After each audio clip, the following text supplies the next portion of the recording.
kur bën ngjashëm veprime në veri? Po, ka qenë ironisë aty, me zotin Lushtaku komunikojmë, edhe pse nuk kemi komunikuar, nuk marrim mend që kemi komunikuar ndonjëherë, përveç tentimeve të tij për më kërcënuar, me më shantazhu, po sepse në kuvend komunal aty ku flitet institucionalisht nuk vjen zoti Lushtaku, ndërsa në jetën private mua dhe zotin Lushtaku nuk na lidh asgjë, sepse ai përfaqëson krimin, korrupsionin edhe zhvatjen në Kosovë. Pra, nuk është që ka pasur ndonjë komunikim ku ju ka paralajmëruar, ka kërcënuar ose diçka të ngjashme? Po, zoti Lushtaku më ka thënë njerëz në kuptimin që shkallëzoni se do të jetë kjo, se do të jetë ajo, madje ka raste ku zoti Lushtaku, po them vite më parë, dhe më ka nxënë rrugën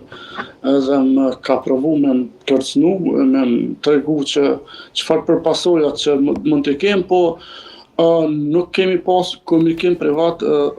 me zotin Lushtaku, kur nuk kam pas asnjë lloj komunikimi, e ai institucional që do duhej me qenë, për shkak se ai është kryetar komune, jam këshilltar komunal, nuk kam mundur me ndosë sepse zoti Lushtaku e pengonte edhe nëse në marrja një fjalim që në kuvend komunal që është gjëja më normale, besoj se këshilltar komunal shkon në kuvend komunal për të diskutuar, edhe nuk shkon për me ngritë